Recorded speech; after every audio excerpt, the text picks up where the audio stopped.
gracias a Dios, todo bien por acá. Y pues una semana un poquito lenta porque ya está a plenitud las vacaciones, los comercios bajan sus ventas, eh, las calles se muestran un poquito más tranquilas para transitar. Y bueno, pues pero las noticias económicas siguen adelante, ¿no? Sí, claro que sí. Mira, ayer, por ejemplo, a lo mejor voy a salirme del tema que nos traes preparado, pero ayer el INEGI dio a conocer el censo que El tiene censo que ver con económico, comercio, que nos así arroja es. que pues ha crecido la informalidad, crecen Pues negocios fíjate que justamente informales, ese es el tema que traigo, Marcelo. 1.7 puntos porcentuales entre 2018 y 2023, Sí, Carlos. sí, fíjate, pues bueno, es uno de los temas que traigo. Yo creo que hay dos notas importantes en materia económica en la semana. Uno, como bien señalas, es los resultados del censo económico que traen datos muy interesantes. Y el otro es el dato de inflación dado ayer. Ya que tocaste el tema de los censos económicos, pues por ahí le empezamos. Sí, adelante, Efectivamente, Carlos. Marcelo, así es. El INEGI en su encuesta que realizó, has de recordar ahí con el tema del COVID, ahí que todos estamos un poquito, pues, resguardados en nuestras casas. Eh, Teníamos la visita ahí del censo económico que de manera muy valiente durante incluso la parte del COVID hicieron cierta pausa, pero esos fueron los datos que se levantaron en ese periodo, ¿no? Y los datos ya están saliendo. El dato que llama la atención es que en México hay 5.5 millones de unidades económicas, ¿sí? Lo increíble, digo no lo increíble, sino el dato importante es que de esos de 5.5 millones, que el 64.5% operan en la informalidad, ¿no? ¿Qué quiere decir operar en la informalidad? Bueno, pues que su situación, la alta de los trabajadores, el pago de impuestos, no está del todo bien definido. Por ahí puede haber algunos, pero su situación es irregular, definitivamente. Entonces, eso, pues, con respecto también a, como tú señalas, al anterior censo que fue el 2018, el crecimiento de la informalidad creció 17%, y los negocios informales crecieron 17%. Entonces, pues si bien es cierto que por ahí algunos gobiernos ha habido algunas políticas para entrar a la formalidad, etcétera, la realidad es que este segmento está subiendo. ¿Y por qué está subiendo también, Marcelo? Porque alrededor de ese 5.5 millones de empresas que hay en México, el 95% del total son empresas, microempresas, vamos a decirlo así, que tienen Sí, 10 o menos trabajadores. sí, Entonces, la parte de control y de administrativo y flexibilidad, como son las microempresas que entran y salen, etcétera, pues hace también que crezca la informalidad, y apenas el 3 punto y restante son empresas mayores de 10 de 10 trabajadores. Y un dato interesante también es que más o más menos aproximadamente el 90% del total del Producto Interno Bruto que se genera en México, lo produce el 10% de las empresas, ¿sí? Y el otro restante, ¿no? Lo producen las microempresas. Entonces, pues es un dato también que nos lleva a la reflexión sobre políticas públicas. A veces los hacedores de política pública definen, y bueno, pues ¿qué produce más? Pues las grandes, pues vámonos sobre esas, son las que producen. Entonces, yo siento que no es así, sino que lo que hay que hacer justamente con esas, eh, digamos, 95% de los 5 millones, eh, lo que hay que hacer es que, primero, pues obviamente, que entren en la formalidad, muy importante, pero yo creo que con campañas directamente frontales de parte de la Secretaría, de parte del SAT y la Secretaría de Hacienda, yo siento que no sería lo más, o ha mostrado más que nada, no ha mostrado la eficacia que, y lo estamos viendo en los datos, ¿no? La otra cosa es darles más, escalar su nivel de micro hacia un nivel mayor, porque eso también los va a motivar, vamos, no diría obligar, lo diría así de manera más más cortés, los va a motivar a que crezca la formalidad, ¿no? Y en ese sentido, a pesar de que las políticas públicas, bueno, ¿qué produce más?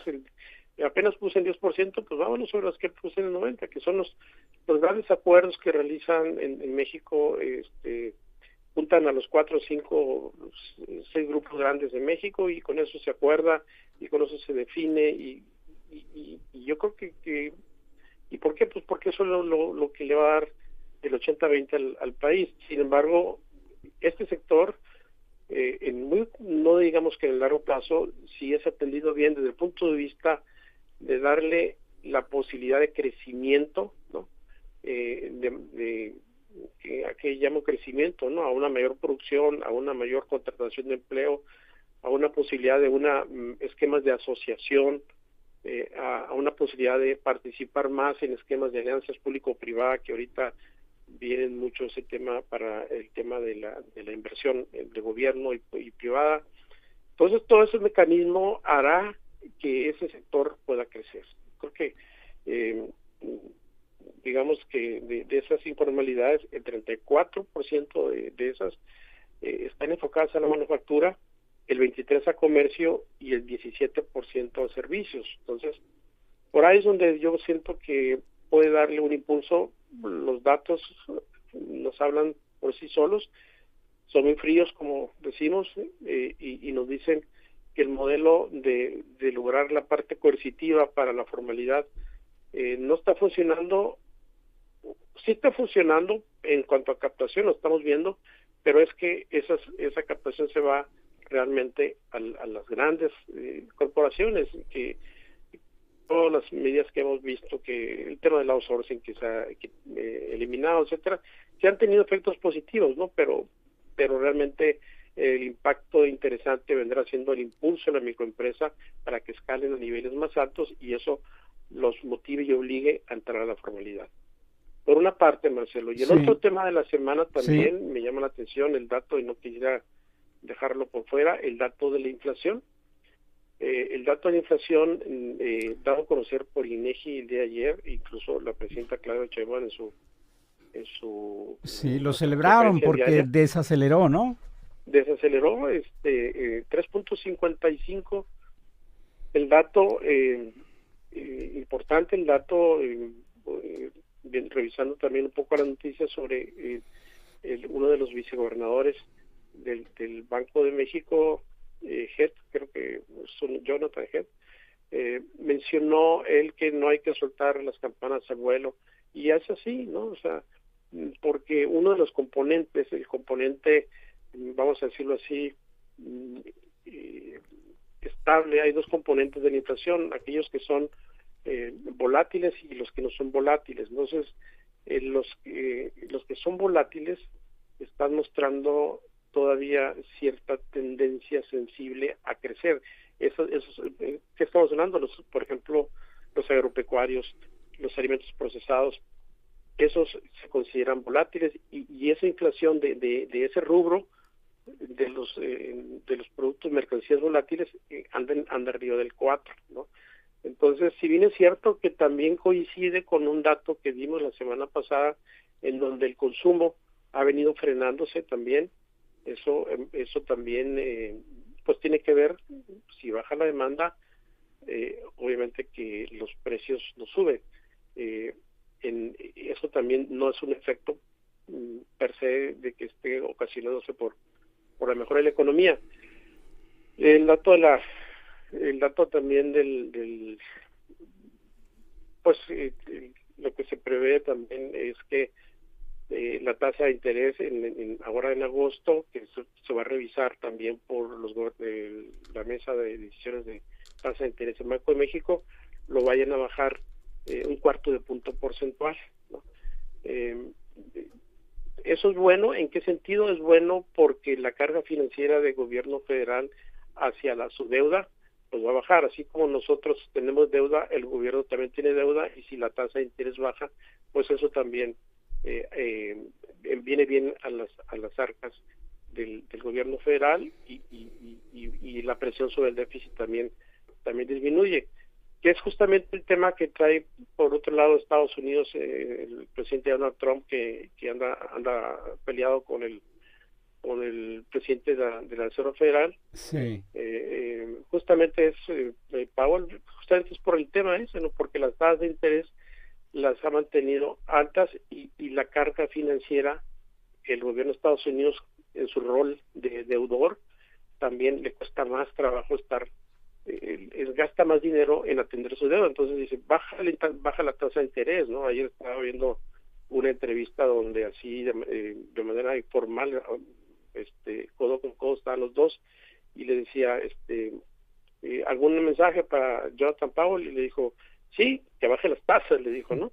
Entonces pues es muy fácil decir baja las tasas, pero si baja las tasas, una de las medidas importantes que tienen el rol del banco, los bancos del mundo, es el control de la inflación, porque a su vez el control de la inflación es una depreciación del poder adquisitivo de las personas, nos alcanza menos para todo. Entonces es poner en la balanza, pues, ¿no? Y uno de los objetivos de esos bancos pues es que no suba la inflación, y ahí está la fricción que tienen por allá y por acá. Pues también esa sería la presión y la cautela que estamos esperando, es decir, espérate con la inflación, no la subas tanto, perdón, con la tasa de interés no la bajes tanto, porque puede acelerar de nuevo. O sea, ¿qué hace la baja tasa de interés? La gente, en lugar de gastar, ahorra, ¿no? En teoría se produce más inversión para que compense esa tasa de interés y haya esa mejora, pero la realidad es que estamos viendo que la inversión no está de todo reaccionando. Hay datos muy interesantes que para la semana que entra lo voy a tocar, en el cual Sonora sí se muestra muy interesante con los datos de inversión privada, pero lo dejaré para el siguiente viernes. Muy bien, perfecto. Carlos, muchas gracias. Carlos Aspe, y te esperamos el próximo viernes con más de ABC de la Economía. Hasta luego. Gracias.